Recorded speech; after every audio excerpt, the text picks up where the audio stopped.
Ito ang YouTube channel ng mga taong mahilig gumawa ng mga pampaswerte, mahilig magpabuenas at mangontra sa mga malas.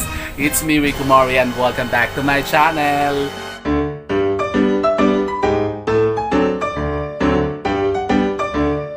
Mabuhay! O, kumusta po kayo, Hama Kumari Kong Tigang? And since ngayon po, Hama Kumari Kong Tigang ay huling araw na po ng buwan ng Abril at officially nga po ipapasok na po ang buwan ng Mayo, batid nyo po ba, Hama Kumari Kong Tigang, na meron tayong maaabata na isang phenomenon po, Hama Kumari Kong Tigang, kapag kagantong mga buwan. Ano yan? Yung pong tinatawag na unang pagpatak po ng ulan sa buwan po ng Mayo, na yun na nga, na tinatawag pong Agua de Mayo. Oo, ano naman yan? Kasi batid nyo po ba, Hama Kumari Kong Tigang, na may paniniwala ang ating matatandang mga ninuno na kapag kaganyan na Agua de Mayo, tayo daw po'y makakakuha ng isang napaka-powerful po na, yun na nga, sangkap o yun na nga, pangontra at pampaswerte at the same time sa pamagitan po ng pagkuha po sa tubig ulan. Talaga ba? Palang ganun. Opo, Hama Kumari Kong Tigang, at yan po ang pag-uusapan natin ngayon. But first, let me give you a brief context of that pamahiin and what are the things that we may be able to learn from that situation. Let's find out. Kilig na kilig eh. Oh, so, you wanna know? Let's go, mga Kumari Kong Tigang.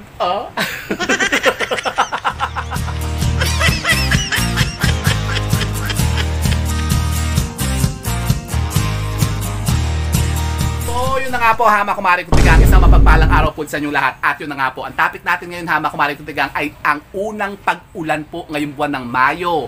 Ngayon, yung tinatawag pong Agua de Mayo. Kaya lang po, parang medyo late na siya, Hama Kumari Kong Tigang. Kasi usually po, Hama Kumari Kong Tigang, yung tinatawag na Agua de Mayo, nangyayari po yan 3 days before or 3 days after po ng buwan po ng Mayo o yung unang araw po ng Mayo. Tulad bukas.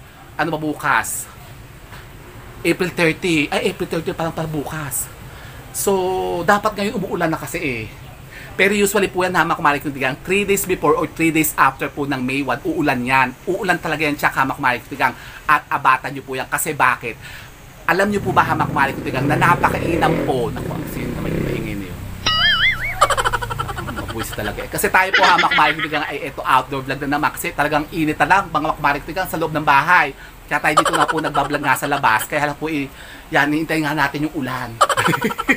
So yun na nga po, Hama Kumari Kong Tigang, abatan nyo po yan. Kasi baka ngayon nga pong May 1 ay umulan. Kasi alam nyo po ba, na napaka-powerful po niyang tubig ulan na yan kapag kaya kayo po'y nakakuha niyan. At napaka-inam din po kung kayo po'y makakapaligo sa ulan. Yung talagang yung buhos talaga na ulan. Maligo kayo dyan, Hama Kumari Kong Tigang, kasi alam niyo po ba, na paniniwala ang ating matatandang mga inuno na kapag tayo daw po ay nabasa ng unang pagpatak ng ulan sa buwan po ng Mayo, yan po'y nakakatanggal ng lahat ng mga negativity sa ating katawan. Talaga ba? Yung mga negativities na lumahanap na sa atin ng buong summer, ano ba yan? Nagamba. Maaari daw po nating maitabuyan at mawala po sa katawan po natin. Halimbawa, kayo po, Hama Kumari Kong Tigang, nakakaroon sa medyo pagbigat ng inyong pong mga aura, lagi lang kayo parang tutugli-tugli, parang napaka-negative ng pakiramdam po ninyo. Yung mga dungan po ninyo yung sobrang bahaba na. Alam nyo ba, kapag kayo po naligo daw po sa ulan, sa unang pagpatak ng ulan sa buwan po ng Mayo, yan po yun ako, makakapag-boost yan ng ating mga positive energy sa ating katawan. Tapos yung mga sinasabi mo kung ano-anong mga sakit-sakit na nasa katawan po natin, na lumalit sa atin, pwede pong matanggal yan at pwede po tayong gumaling. Talaga ba? Di ba nung araw nga po, Hama Kumari Kong Tigang, yung sinasabi ng matatanda na kapag halimbawa kayo may mga yung galis-galis, yung mga bungang araw, yung mga kuto-kuto, yan, naman yung kuto. Kapag kayo kapag daw kayo naligo po sa ulan, matatanggal yan, yung mga galis-galis, yung mga buni-buni, yung mga sakit sa balahat. Tapos yun nga yung mga, kung ano-anong mga sakit na nasa katawan po ninyo, na nasa kaloob-looban po ng katawan po ninyo, pwede yan ma-repel o matanggal ng tubig ulan. Talaga ba? Opo, kailangan po, Hama Kumari Kong Tigang, yung talagang malakas, yung buhos talaga. Pero parang kasing wala pa Yan nga ang iniintay-intay ko, hamak mari ko tika, kasi ako yung naghahanda na nga dito ng drum. Kasi ako nga po, kukuha nga po ng tubig ulan. Kasi alam nyo po ba, na yan pong tubig ulan, kapag kayo po yung nakakuha niyan, yan po yung napakainam din pong gamit po sa ating mga ginagawa pong mga ritualan. Yung pong ating cleansing ritual sa loob po ng ating mga tahanan. Yan pong napakainam, hamak mari ko tika, na ginagamit po na panlinis. Yung halimbawa kayo po hindi na nakakapaglinis man lang, di pa kayo nakakapag-map man lamang ng mga sahig-sahig po ninyo. Alam ko maraming ganyan, hamak mari ko tika. Nako, real talk tayo, aminin nyo yan. Ano ba itong punong to? Nasarapan ko eh. Dito ka nga, lumipat ka nga dito, Day. Nakaharap ka sa camera eh. Nandito po kasi sa ilalim po nitong ating money tree. Tignan nyo, ang laki-laki nitong money tree ko eh. Parang gusto ko kasi dito, kasi mainit kasi. Parang ginagamit ko siyang cover. Kasi ako naiinitan dito, may araw kanina kasi dito. Yung nawala na. Kaya lang parang dumidilim na. Kaya tanggalin na natin siya. Dito natin siya ilagay sa likod. So yun na nga po, hamak kumari ko digang sa unang ulan po ng buwan ng Mayo, magsahod kayo dyan, kumuha kayo ng planggana, timba, kumuha kayo niyan, tapos yan po ang ipanlinis po ninyo sa mga bahay po ninyo. Ganito po, kumuha po kayo ng isang balde na tubig ulan, tapos kumuha po kayo ng isang dakot na asin.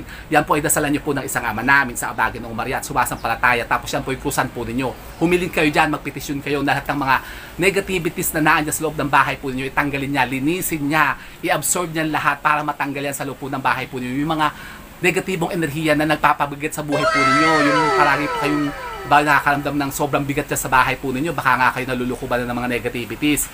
Yan po ang napakainam na pantanggal dyan. Pwede nyo po yan, hamak kumahigtigan, nababaran po ng isang lemon. Kumuha po kayo ng isang lemon, hatiin nyo sa gitna, tapos pigain yung ganyan sa tubig kasama po ng asin, tapos yan po dasalan nga po ninyo. Tapos yan po ang gagamitin nyo pong pangpunas at panglinis ng mga muebles po ninyo, mga sahig po ninyo.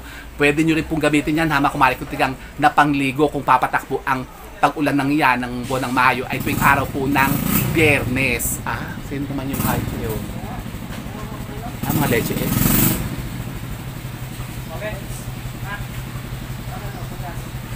Iingin nakapwisit.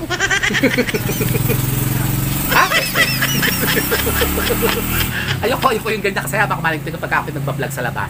Ayoko yung may mga distraction na ganyan, nabubusit ako eh. Nagdidistract ako, nawawala ako sa sa wisyo. Ayun, nawala na ako. Nasaan na ba tayo? Yun.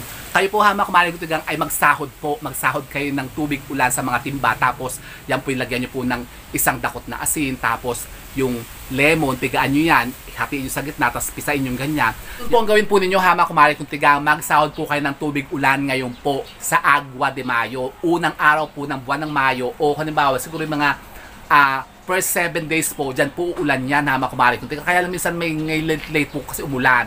Basta abatan nyo yan, yung pinakamalakas na unang buhos ng ulan sa buwan po ng Mayo, yun na po yung tinatawag na Agua de Mayo. Pwede kayong kumuha dyan, hamak kumaligtigang, tapos magtago na lang kayo, mag-imbak na lang kayo ng mga tubig ng ulan. Tapos yan po pwede po natin gamitin sa mga ginagawa nating ritualan. Katulad po ng isang napaka-powerful po na ritual na ginagawa po natin tuwing kabilugan ng buwan, tuwing araw ng Biyernes, hamak kumaligtigang.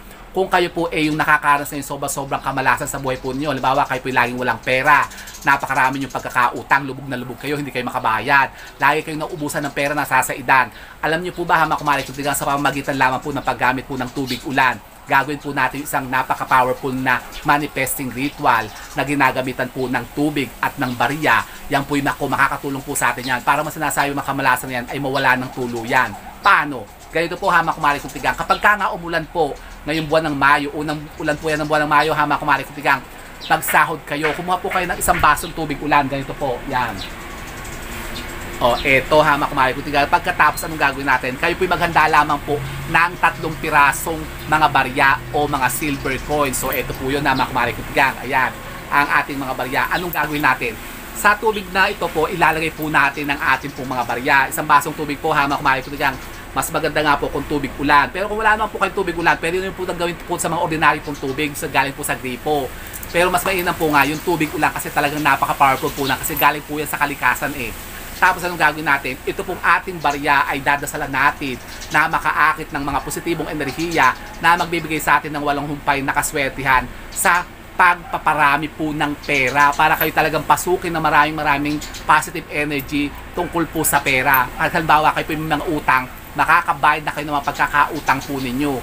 Yan, ilalagay nyo lang kung ganyan, hamak kumaligtigang, ang 3 pirasong barya sa isang basong tubig. Pagkatapos ito po dasalan nyo po ng isang ama namin, isang Abagin ng Umaria, sa sumasampalataya. Pagkatapos kayo po magpetisyon dito at humiling, sabihin nyo na kayo po makabayad na ng mga pagkakautang nyo o kayo po bigyan nila ng walang humpay na kaswertihan sa usapin ng kaperahan. Pagkatapos ito po ilalagay lang po natin sa ating mga altar o sa ating mga center table at hayaan nyo lamang po siya dyan. Pwede po natin siya ilagay dyan hamak makikuntigan sa loob po ng 7 araw at makikita nyo kapag katama po ang pagkakaganap nyo dito at kayo po'y naniniwala po dito, ito po ay gagana sa inyo hamak makikuntigan at makikita nyo pag nag-manifest po yan ay talagang baaring dagasay na kayo ng mga sinasabing kaswertihan na yan sa buhay nyo. Pagkatapos po ng 7 araw hamak makikuntigan, tanggalin nyo po siya. Anong gagawin natin dito? Ito po idilig po natin sa mga buhay na puno o halaman. Kunin po natin ang ating barya hamak makikuntigan at yan po ilagay lamang po natin sa ating mga wallet o pitaka. Diyan po magiging pampaswerte po natin at hayaan po natin na dumaloy pa ang lahat ng mga positive energy sa atin. Tapos pwede nyo ulitin to hamak makikuntigan tuwing kabilugan ng buwan at tuwing araw ng Biyernes. Unang Biyernes po ng buwan, ngayon pong Mayo, pwede nyo gawin ito. First Friday of the month, ngayong May. Yan. Or last Friday of the month o tuwing full moon. Gawin nyo po ito kapag umulan na po hamak makikuntigan at kayo po'y maligo sa ulan.